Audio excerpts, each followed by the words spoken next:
Hello and good evening, YouTube comic book community. This is Captain Canuck Comics back at you with another haul. Tonight I thought I'd do something different and show you some of this new stuff I've been picking up recently. So yeah, let's get that started off. Start off with the Afterlife with Archie #1, the variant. And another #1 variant.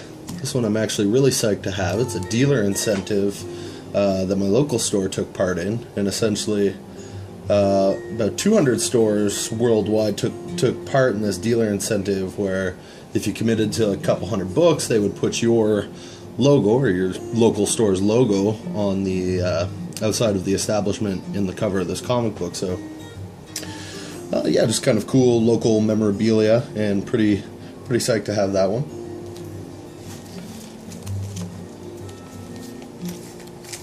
I've also been collecting all of the Batman Eternal, so recently I picked up number 5,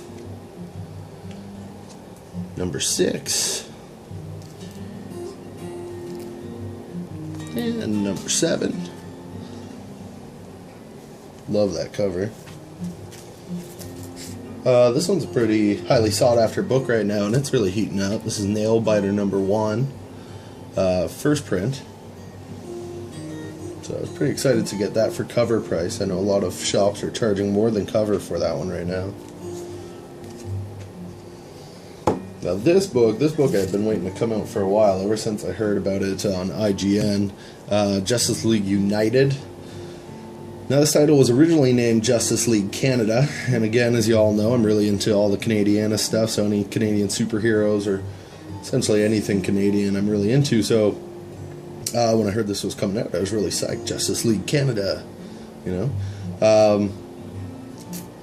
As it turns out, they changed it to Justice League United because they didn't think it would capture the American market as much as Justice League Canada. They thought the word Canada might ward a lot of people away from this book. So, however, they did put out a variant in which the title is Justice League Canada, and it's just a red background instead of blue.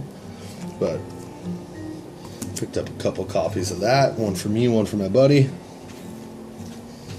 And sticking with that theme, I went to a flea market, and all of this is from a haul a couple weeks back, guys. You'll have to bear with me. I have quite a few hauls to get around to. I'm trying to remember where I got everything. This was at a local flea market.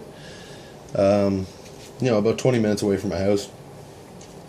And I was rooting through some long boxes, and I got some pretty good deals. I was pretty excited. So, yeah, we got Captain Canuck #3. And pay no attention to this price tag here, $10. You know, I picked out a lot of books from him, and essentially gave me 50% off. And then I talked him down another 50% off of that, so I ended up getting this book for $2.50, which I was more than willing to pay. Another book that I got for $2.50, and I'm very excited, and as you may have seen in my last video, I just finally got myself a copy of this, and now I have 2 copies. This is Captain Canuck #1. It's the first print, the very first appearance of Captain Canuck. Yes, really excited. I got 2 copies of this one now. It's a really nice book. I mean, the corners are really sharp. There's one little tiny spine ding. You can hardly see it. It doesn't break color.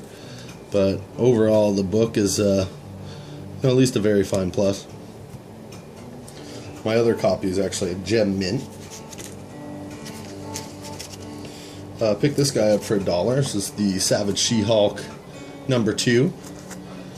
And that is the second appearance of Jessica Walters.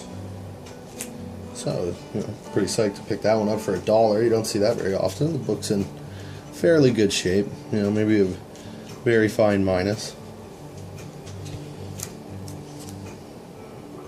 This one, I saw the cover and I couldn't say no, not for $1. Denny O'Neil and Neil Adams, Green Lantern, Green Arrow. This is actually a reprint of Green Lantern, Green Arrow 84 and 85. So on the reverse of this is the cover for 85, I believe. You know, Neil Adams stuff, I love it.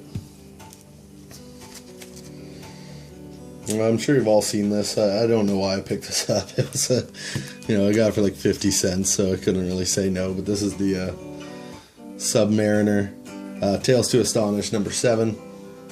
It's the photo cover. I don't know why, but for some reason this cover reminds me a lot of Astro Boy, like the old anime cartoon. Just his whole stance and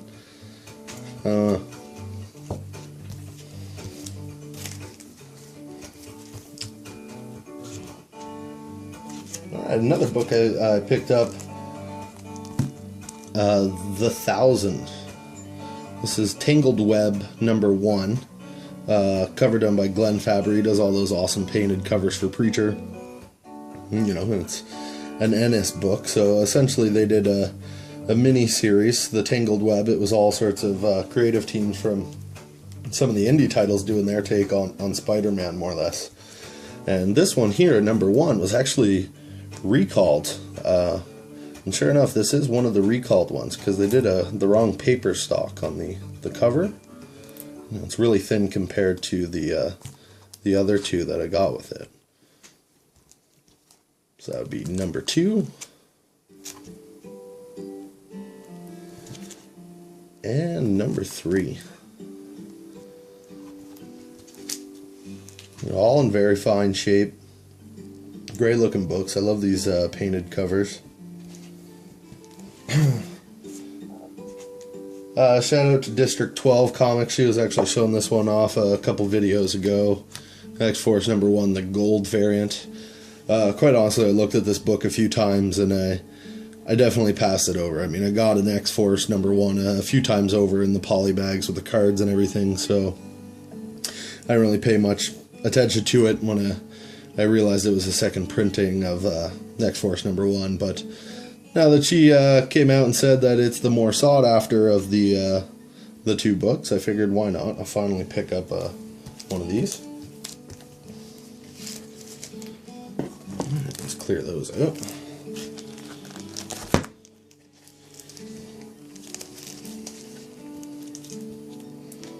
Alright, so I believe it was Mercenaut who was actually showing me these. I mean, we've all seen these. These are the Marvel Milestone editions. And I got all of these for like $1 a piece, so I was pretty excited because he was saying that, on eBay these things are going for like $20+, and I checked it out, and sure enough they are. So yeah, I picked up the entire lot of them, and I'd rather sell 30 of these and get myself a nice key. I can pick them up at $1 a piece. So Marvel Milestone Edition, it's reprinting Spider-Man 1, Milestone reprinting Spider-Man 129, reprinting of FF #5,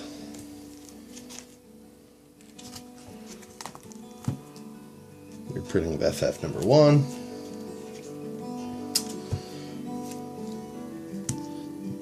Incredible Hulk #1, Iron Fist 14 for Sabretooth,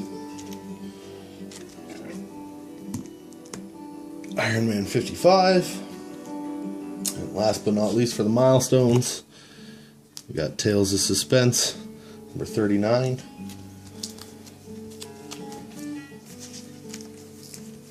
I picked up a couple of these for $1 a piece. I actually didn't have them. Hologram covers. Spectacular Spider-Man 189 and Spider-Man #26. Yeah, they're not worth much, maybe $1 or $2 a piece, so they're pretty well worth what I paid for them, but I got having a look inside of the books, and I was actually pretty excited to see that gatefold poster that they include with it. As much as desecration as it might be, I might actually tear these books apart and frame a couple of those posters for when I make my comic book room. Marvel Comic Presents #2. It's a really classic Wolverine cover. At $1, why not? This one I actually picked up off eBay for like $3.50 shipped. You know, the book's in really condition. It's Marvel feature number 6. Red Sonja. Finally I got this one. I've been looking all over for this place. I always run into these amalgam comics out there in the wild, and you know, I picked up the Doctor Strange Fate and the Amazon and a few others, but I've been looking for this Dark Claw number 1 for a while, so I'm also keeping my eyes peeled for was it The Adventures of Dark Claw number 1, the second year of Amalgam, which is more of the Batman adventure animation style.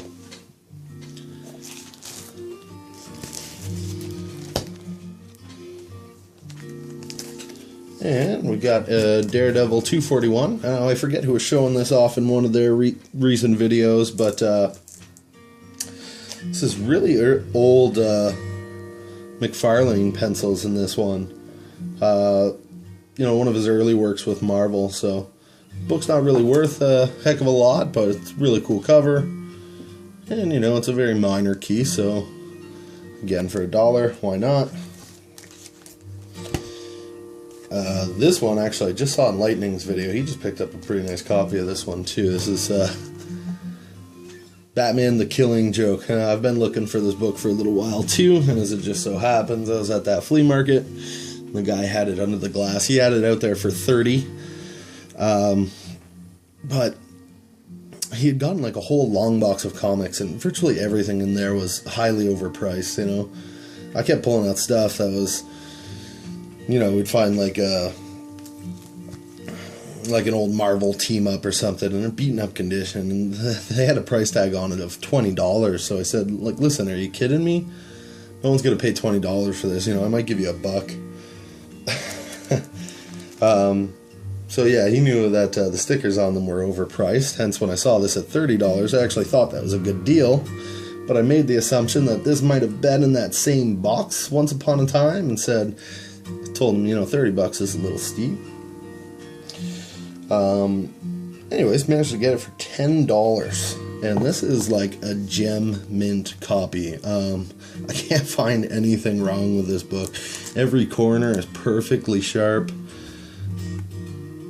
You know, there's no wear, no spine ticks, nothing. It's perfect. So I don't know, this is one I'd actually consider getting CGC'd. So I'm pretty psyched on that guy. And that will conclude this week's comic book haul, guys. Thank you very much for watching, and I'll be getting around to my box number 3 of that legendary $100 comic book haul I got from a couple months back. I know if you've seen my other videos, I've put out box 1 and box 2 so far. So Chris Holden, bear with me. It's on its way, man. It should be pretty exciting. It's a lot of mini-series and stuff in this third box, so stay tuned, guys. Have a great evening.